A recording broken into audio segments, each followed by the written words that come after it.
Hello friends, आज के इस वीडियो में हम बात करेंगे चैप्टर 1 मैक्रो इकोनॉमिक्स का। जो बेसिक डिटेल्स होगी मैक्रो इकोनॉमिक्स की, मैक्रो इकोनॉमिक्स क्या है और भी बहुत सारी चीज़ें। तो वीडियो शुरू करने से पहले आप सभी से एक रिक्वेस्ट है कि चैनल को सब्सक्राइब कर लीजिए और नोटिफिकेशन आइकन को प्रेस कर दीजिए ताकि अपकमिंग वीडियोस की अपडेट्स आपको मिल सकें। साथ में अगर जो आपको इस लेक्चर की नोट्स चाहिए जो डिजिटली हैंड रिटन नोट हैं, तो आप वीडियो के डिस्क्रिप्शन में टेलीग्राम चैनल का लिंक है, उसे ज्वाइन कर सकते हैं। तो चलिए शुरू करते हैं जैसा। तो आज हम इस वीडियो में जो पढ़ने वाले हैं, पहला कि इकोनॉमिक्स क्या है, हम इकोनॉमिक्स से क्या समझते हैं। हालांकि आप इस टॉपिक को क्लास 11th में पहले से पढ़ रखे हैं, फिर भी एक रिकैप के लिए, एक बेसिक स्टार्ट के लिए एक बेहतर होगा कि हम इकोनॉमिक्स को पहले जान लें, मैक्रो इकोनॉमिक्स पे जंप करने से पहले।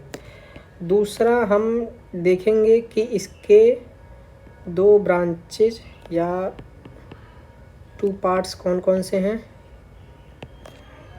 उसके बाद हम देखेंगे micro economics versus macro economics में डिफरेंस क्या है। तीसरा हम देखेंगे इसके स्कोप क्या क्या हैं, स्कोप ऑफ मैक्रो इकोनॉमिक्स, और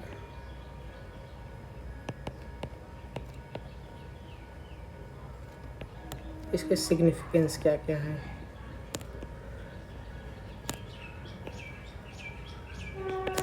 तो आज के इस वीडियो में हम इन सारे टॉपिक्स पे बात करेंगे। तो चलिए शुरू करते हैं। पहले देखते हैं कि इकोनॉमिक्स क्या है, इकोनॉमिक्स से हम क्या समझते हैं। इकोनॉमिक्स का जो सिंपल डेफिनेशन है वो मैंने लिख रखा है कि economic is the study of how people, business, firm, countries and use their resources and make choices. इसका सिंपल सा मतलब आप समझिए कि इकोनॉमिक्स वो हर चीज़ इकोनॉमिक्स है जो एक रिसोर्स यूज से कनेक्टेड है, और एक चॉइस, जैसे हम बहुत सारी चॉइसेस बनाते हैं कि आज हम क्या पहनने वाले हैं से लेके क्या हम खाने वाले हैं। इसमें बहुत सारी रिसोर्सेज का यूज़ होता है और बहुत सारा हमारा चॉइस लगता है कि हम इसको क्या, आज कोट पैंट पहनना है हमें, या शर्ट पैंट पहनना है, या टी शर्ट पहनना है, या कुर्ती पहनना है। तो इसमें हमारा चॉइस आ रहा है। तो इकोनॉमिक्स कुछ नहीं है, इकोनॉमिक्स वही है कि जहाँ हम choice, economics is all about to make choices और बेटर यूज़ ऑफ रिसोर्सेज। जो हमारे पास अवेलेबल रिसोर्सेज हैं उसका हम कैसे एफिशिएंट वे में यूज करें, उसी को हम इकोनॉमिक्स कहते हैं। एग्जांपल के रूप में देख सकते हैं कि आप मार्केट में जाते हैं तो बहुत सारे शॉप्स पे आपको किताब खरीदना है तो बुक्स स्टोर पे जाएंगे, आपको कुछ खाना है तो फूड स्टोर पे जाएंगे, आपको कुछ क्लॉथ परचेज करना है तो आप गारमेंट स्टोर पे जाएंगे। तो जो परचेजिंग से रिलेटेड चॉइसेस होती हैं वो भी आते हैं। आपको क्या पहनना है वो भी इकोनॉमिक्स है, उसकी चॉइस।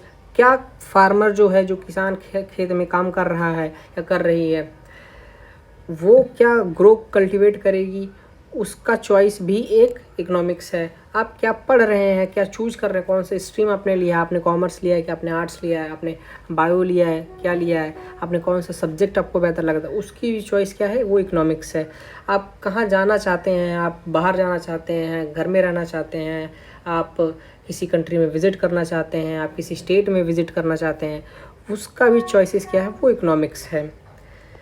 जनरली इकोनॉमिक्स को हम 2 पार्ट में डिवाइड करते हैं on the basis of scale. Scale के बेसिस पे हम इसको 2 पार्ट में डिवाइड करते हैं, एक इंडिविजुअल और एक होल। तो जो 2 ग्रुप है वो है, पहला माइक्रो इकोनॉमिक्स, दूसरा है मैक्रो इकोनॉमिक्स। तो हम माइक्रो इकोनॉमिक्स को समझते हैं। जब भी किसी की डेफिनेशन जानना है, अगर वो जानना हो तो सिंपल से उसके वर्ड को बाइफ्रिकेट कर दो। माइक्रो इकोनॉमिक्स 2 वर्ड से क्लियरली दिखा हुआ है, एक तो इकोनॉमिक्स, दूसरा माइक्रो। तो हम पहले माइक्रो को समझें कि माइक्रो से क्या मतलब है, फिर इकोनॉमिक्स। इकोनॉमिक्स हमने ऑलरेडी समझ रखा है कि economics is nothing but to make choices. तो अब डेफिनेशन देखते हैं। माइक्रो वर्ड जो आया है वो आया है ग्रीक वर्ड से, माइक्रोज, उसका मतलब है स्मॉल। जब हम कभी भी चॉइसेस की बात करेंगे या इकोनॉमिक्स की बात करेंगे तो अगर तो वो इकोनॉमिक्स स्मॉल लेवल पे है तो उसे हम माइक्रो इकोनॉमिक्स बोलेंगे। अब इसकी थोड़ी सी हिस्ट्री देख लेते हैं। ये पहली बार यूज की गई थी रगनार्क फ्रिस्क के द्वारा ओस्लो यूनिवर्सिटी 1939 में, और ये लेटर डेवलप की गई। स्कॉलर रहे एडम स्मिथ, इनकी एक बहुत फेमस बुक है, आप उसको चाहे तो पढ़ सकते हैं, वेल्थ ऑफ नेशन।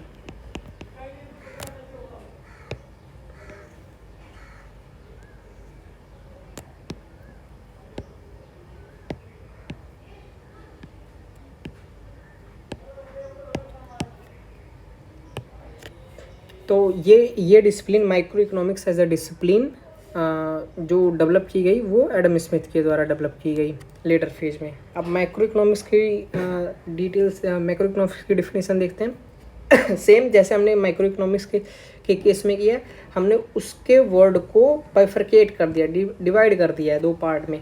सेम इसी तरह इसको भी डिवाइड करते हैं, मैक्रो और इकोनॉमिक्स। मैक्रो का मतलब होता है लार्ज, इकोनॉमिक्स का मतलब होता है टू मेक चॉइसेस। अब जहाँ हम लार्ज चॉइसेस की बात करें, एक कंट्री लेवल पे, एक बड़े लेवल पे बात करेंगे तो वहाँ हो जाएगा माइक्रो इकोनॉमिक्स। सेम जैसे माइक्रो ग्रीक वर्ड से आया, ये भी एक ग्रीक वर्ड से आया जो मैक्रोज होता है उसका मीनिंग होता है लार्ज, मैक्रोज का मीनिंग होता है लार्ज। अब ये वाइडर सेंस में लार्ज का मतलब होता है इकोनॉमी एज अ होल। जब हम होल की बात करते हैं, हम किसी स्पेसिफिक पर्सन की बात नहीं करते, हम किसी एक स्पेसिफिक फर्म की बात नहीं करते, किसी एक स्पेसिफिक इंडस्ट्री की बात नहीं करते। हम मार्केट में जितने भी लोग हैं, जो कंज्यूमर है, जो प्रोड्यूसर है, जो मैन्युफैक्चरर है, जो सप्लायर है, जो डिमांडर है, उनकी बात जब हम कर रहे होते हैं, एक एग्रीगेट लेवल पे, एक बड़े लेवल पे बात कर रहे होते हैं, तो वो होता है माइक्रो इकोनॉमिक्स। अब यहाँ पे इसकी डिफिनेशन है, आप पढ़ सकते हैं। Microeconomics can be defined as that branch of economics which studies economics uses और economic problems at the level of economy as a whole. यानी हम सबको एक होल, एक इंडिविजुअल के बेसिस पे ना लेके एक होल के बेसिस पे जब पढ़ते हैं तो वो माइक्रो इकोनॉमिक्स हो जाता है। कुछ कीवर्ड्स हैं जो आप ये रिमेंबर कर सकते हैं, choices, Ragnar Frisch, Adam Smith, economy as a whole. तो ये सारे वर्ड्स, कीवर्ड्स आप अगर अपने आंसर की में इंक्लूड करेंगे तो हो सकता है आपके मार्क्स आने के चांसेस ज़्यादा हों। अब मैक्रो इकोनॉमिक्स का कुछ एग्जांपल्स मैंने नोट करा है। Inflation, national income, unemployment, balance of trade. इसको और डिटेल्स में हम देखेंगे। अब नेक्स्ट जो टॉपिक है वो डिफरेंसेस है कि माइक्रो इकोनॉमिक्स और मैक्रो इकोनॉमिक्स में क्या क्या डिफरेंसेस हैं। कुछ मैंने बेसिक रख रखे हैं कि किन किन बेसिक्स पे इन दोनों में डिफरेंसेस आते हैं। पहला जो बेसिस है वो है बेसिस ऑफ स्टडी। हम किस बेसिस पे स्टडी करते हैं माइक्रो इकोनॉमिक्स को और मैक्रो इकोनॉमिक्स को।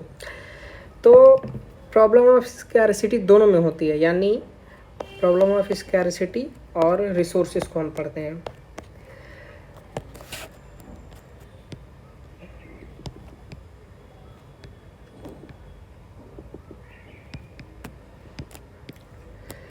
स्कैरसिटी का मतलब होता है किसी चीज़ की कमी, यानी कोई ऐसा रिसोर्स जो कम हो।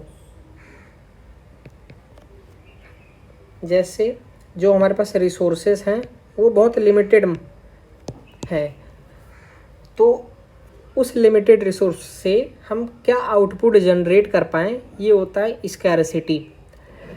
तो इसकी स्टडी करना इकोनॉमिक्स कहलाता है। माइक्रो इकोनॉमिक्स भी इस चीज़ की स्टडी करता है, मैक्रो इकोनॉमिक्स भी करता है। फिर डिफरेंस क्या है इन दोनों में, जैसे अगर जो मैं एज ए इंडिविजुअल, अगर जो मेरा नाम रमेश है और मैं ये सोच रहा हूँ मेरी एक खेत है। अब मेरे पास 2 ऑप्शंस हैं, या तो मैं इसमें इसमें मैं कल्टीवेट करूँ लेट सपोज वीट,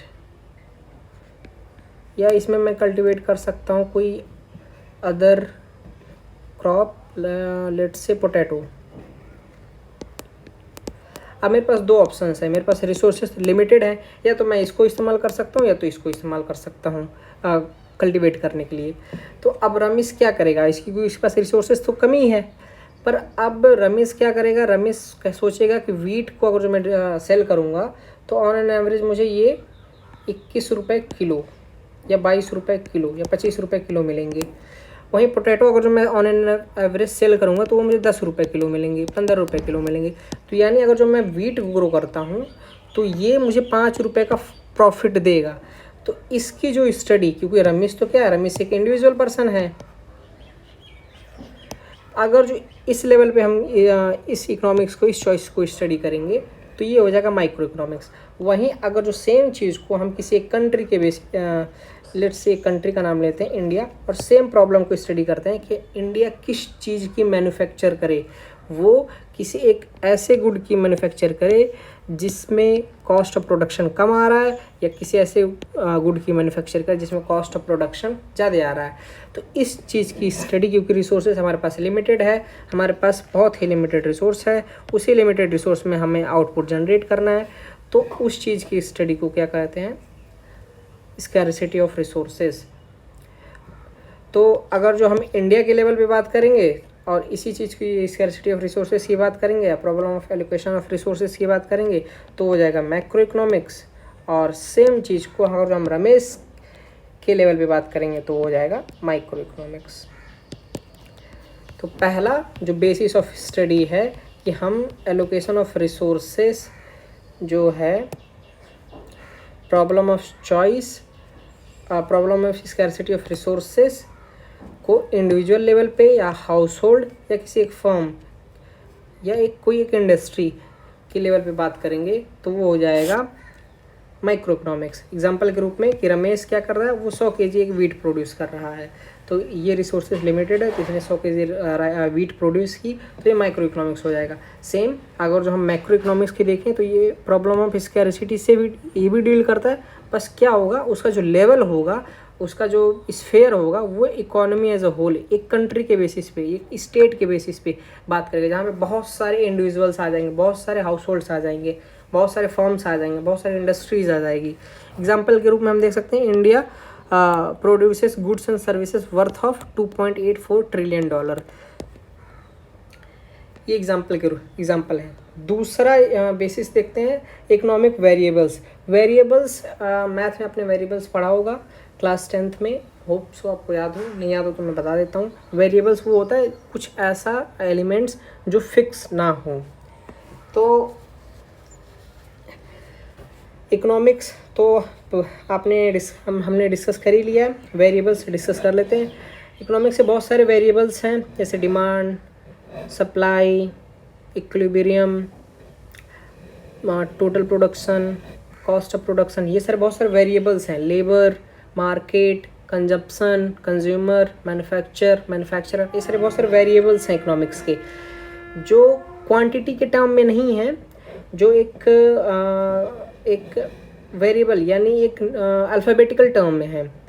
तो इसकी अगर जो स्टडी माइक्रो लेवल पे हो रही है, यानी जैसे अगर हम डिमांड की बात करें या सप्लाई की बात करें, क्लास 11th में आपने अच्छे से पढ़ रखा होगा, क्योंकि वो क्लास 11th माइक्रो इकोनॉमिक्स पूरी तरह से डील कर रहा है। तो जिसमें हम इंडिविजुअल की डिमांड बात करते हैं। जैसे अब एक इसको एग्जांपल के साथ समझते हैं कि माइक्रो वेरिएबल्स क्या होता है। माइक्रो वेरिएबल्स मतलब एक कंज्यूमर, एक इंडिविजुअल की डिमांड। अब जैसे एक इंसान है, ये है रमा,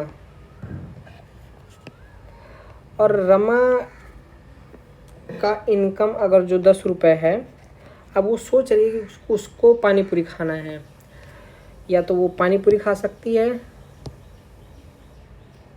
या तो वो 10 रुपये का चॉकलेट खा सकती है।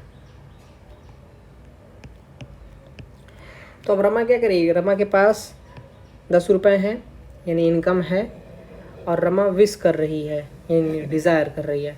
साथ साथ में इसके पास इनकम है और प्लस डिज़ायर है, यानी रमा डिमांड कर रही है, या तो वो डिमांड करेगी पानी पूरी की या डिमांड करेगी चॉकलेट की। तो इसकी जो स्टडी होगी वो होगी क्या, माइक्रो इकोनॉमिक्स। यानी जब हम इकोनॉमिक वेरिएबल्स को एक माइक्रो लेवल पे स्टडी करते हैं, जैसे एक रमा क्या है, एक माइक्रो, एक हाउस होल्ड है, एक इंडिविजुअल है, तो वो स्टडी जो होगा वो होगा आपका माइक्रो इकोनॉमिक्स। जबकि अगर उस सेम चीज़ को हम एक बड़े, जैसे कोई एक स्टेट ले लेते हैं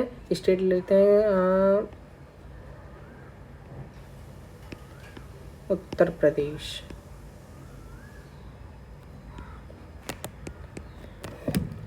अगर उस सेम स्टडी सेम वेरिएबल्स यानी डिमांड सप्लाई की बात, अगर हम एक स्टेट के लेवल पर बात करें कि उत्तर प्रदेश में काला नमक चावल की डिमांड क्या है, काला नमक राइस, अगर हम ये बात करें कि उत्तर प्रदेश में काला नमक राइस की डिमांड क्या है या काला नमक राइस की सप्लाई क्या है, तो उस चीज़ की जो स्टडी होगी वो होगी माइक्रो इकोनॉमिक्स। तीसरा देखते हैं एजेंट्स। इकोनॉमी को स्मूथली रन करने के लिए एजेंट्स की ज़रूरत पड़ती है। जैसे ये एजेंट माइक्रो लेवल पे भी हो सकते हैं, ये एजेंट मैक्रो लेवल पे भी हो सकते हैं।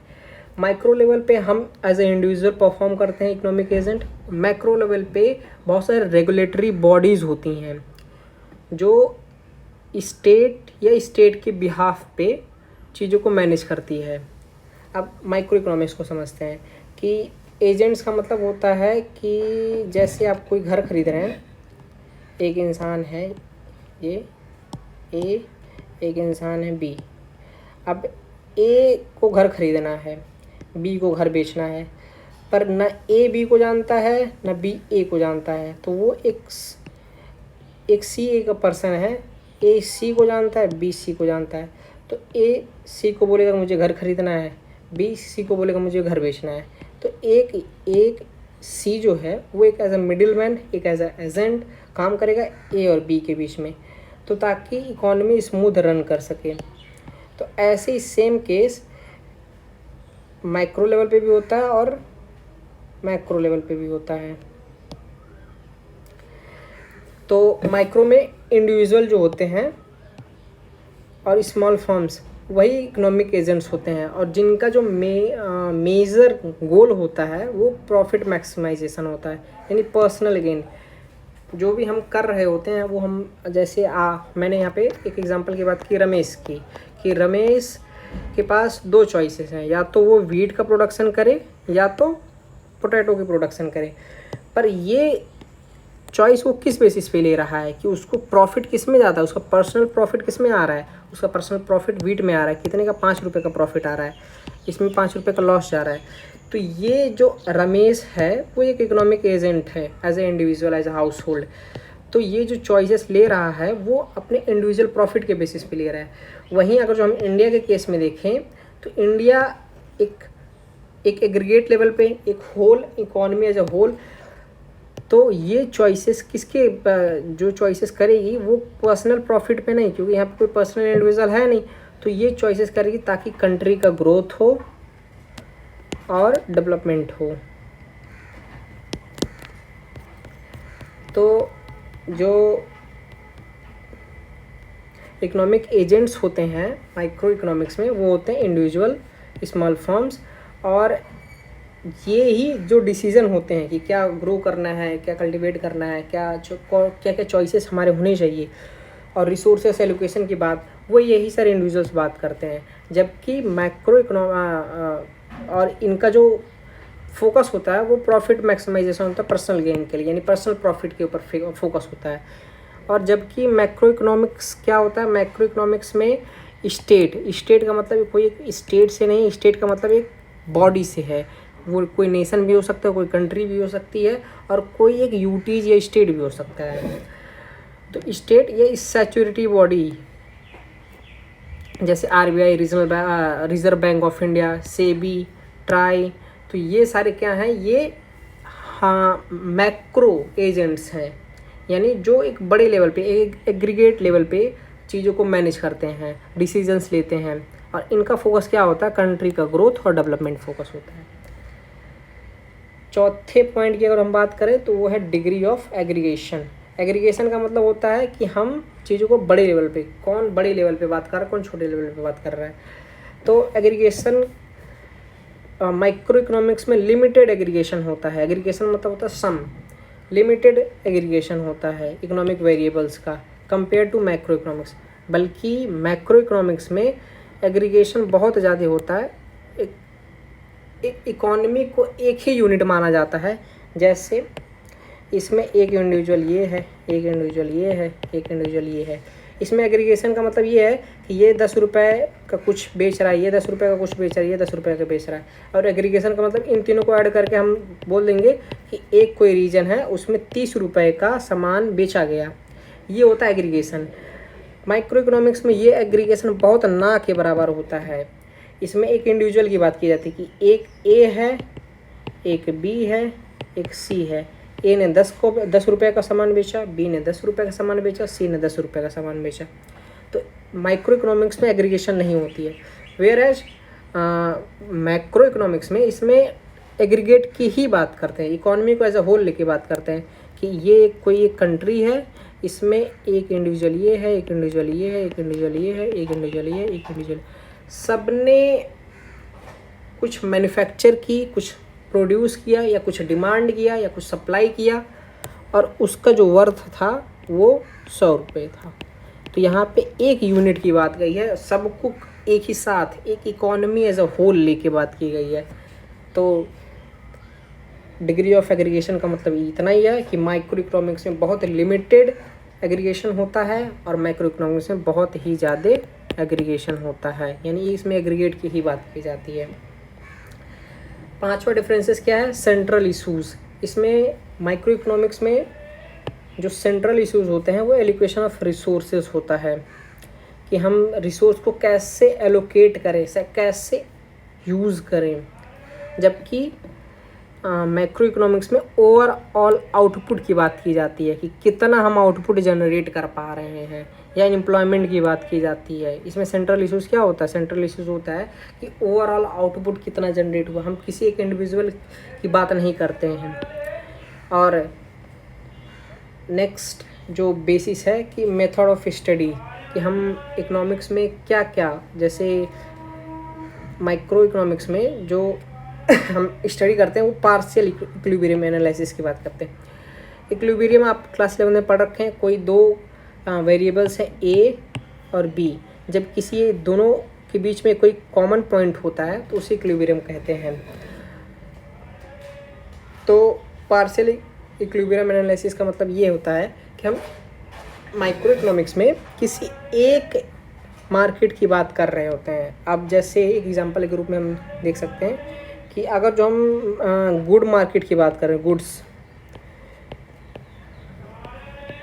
और हम सिर्फ गुड्स मार्केट की बात कर रहे हैं, तो हम माइक्रो इकोनॉमिक्स में ये मान के चलेंगे जो बाकी मार्केट्स हैं, जैसे लेबर मार्केट हो गया, कमोडिटी मार्केट हो गया, या कैपिटल मार्केट हो गया, वो मार्केट क्या है, वो मार्केट हम ये मान लेंगे कि वो मार्केट इस टाइम के लिए पॉज है। पॉज कहने का मतलब या ये भी कह सकते हैं वो स्टेबल है, या वो एज्यूम करके हम ये चल सकते हैं कि वो अभी इस टाइम वर्क नहीं कर रहा है, या हमारे लिए वो एग्जिस्ट नहीं कर रहे हैं। तो इसमें सिर्फ एक मार्केट की बात की जा रही होती है, इसमें जनरल इक्विलिब्रियम की बात करते हैं, हम सारे मार्केट्स की बात करते हैं कि साथ एक इकोनॉमी एज अ होल लेके चलते हैं। और लास्ट जो बेसिस ऑफ स्टडी है वो है माइक्रो मैक्रो पैराडॉक्स। कई बार जो चीज़ें माइक्रो के लिए लॉजिकल हो सकती हैं, ज़रूरी नहीं वो चीज़ें मैक्रो के लिए भी लॉजिकल हैं। एग्जाम्पल के साथ समझते हैं।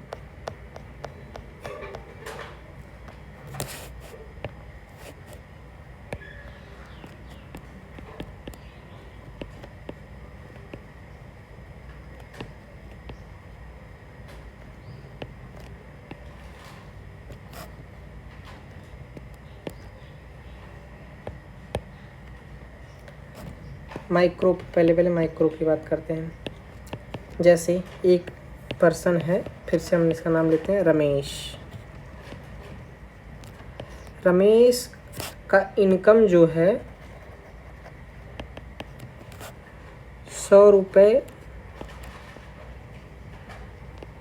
या 1000 रुपये मंथली है। एक महीने में वो 1000 रुपये कमाता है। अब रमेश के पास बहुत सारे एक्सपेंडिचर, बहुत सारे खर्चे हैं।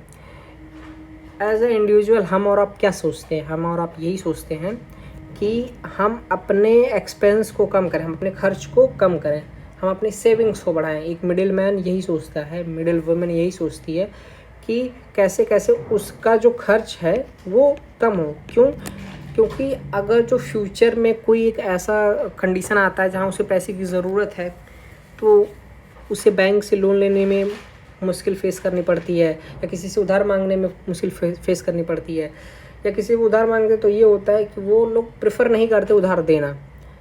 तो इसके लिए वो क्या करेगा? वो सेविंग करेगा। वो महीने में सिर्फ 500 रुपये खर्चा करेगा और 500 सेव कर लेगा। ये उसका एक्सपेंडिचर हो गया और 500 सेव कर लेगा। तो ये माइक्रो लेवल पे तो अच्छी बात है, क्योंकि हम सभी को सेविंग करनी चाहिए, क्योंकि फ्यूचर में कोई सर्टेन है नहीं कि किसके साथ क्या हो। पर अगर इसको हम मैक्रो लेवल पे बात करते हैं, अगर इसी चीज़ को हम मैक्रो लेवल पे बात देखें कि हर एक ऐसे एक कंट्री, ये मान लेते हैं ये कंट्री XYZ, यहाँ पे एक इंडिविजुअल ये है, एक इंडिविजुअल ये है, एक इंडिविजुअल ये है, एक इंडिविजुअल ये, एक। अब सब ये सोच रहे हैं कि फ्यूचर में हमारे साथ कुछ भी हो सकता है, किसी की भी ज़रूरत हो सकती है, हमारी शादी हो गई तो घर का खर्चा बढ़ जाएगा, फिर या मुझे बाहर जाना है पढ़ने के लिए, उसके लिए सेविंग कर रहा हूँ, या कोई बिज़नेस सेटअप करना है उसके लिए सेविंग कर रहा हूँ। तो सब सोच रहे हैं कि हमें सेविंग करने की ज़रूरत है।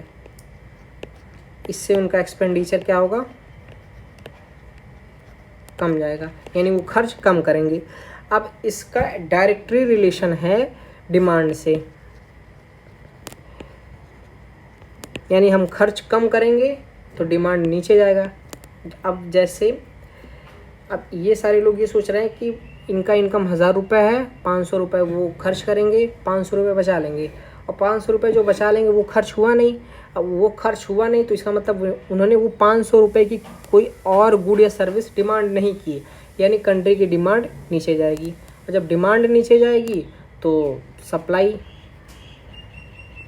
जो मैन्युफैक्चरर होंगे, जो प्रोड्यूसर होगा, वो सप्लाई कम करेगा, वो प्रोड्यूस कम करेगा, क्योंकि डिमांड है ही नहीं मार्केट में।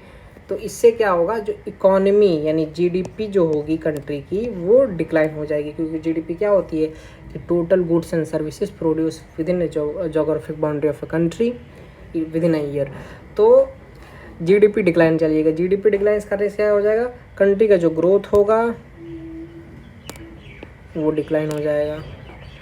तो एक माइक्रो लेवल पे सेविंग कितनी अच्छी बात थी, वहीं एक मैक्रो लेवल पे सेविंग क्या है? सेविंग एक बुरी बात है। तो ये आखिरी के पॉइंट में कि जो मैं ट्राई कर रहा हूँ कहने की, यही कि जो चीज़ें लॉजिकल हो सकती हैं माइक्रो लेवल पे, ज़रूरी नहीं वो चीज़ें लॉजिकल हों मैक्रो लेवल पे। एग्जाम्पल के साथ हमने समझ लिया। अब नेक्स्ट टॉपिक देखते हैं कि से स्कोप क्या क्या है इकोनॉमिक्स, मैक्रो इकोनॉमिक्स के पढ़ने के स्कोप्स क्या क्या हैं।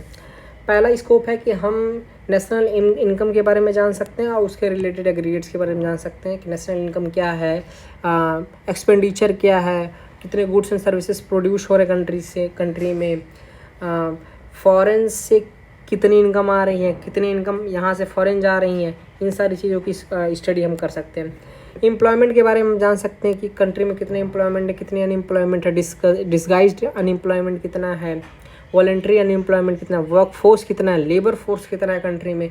इन सारी चीज़ों के बारे में हम एक मैक्रो इकोनॉमिक्स से पढ़ सकते हैं।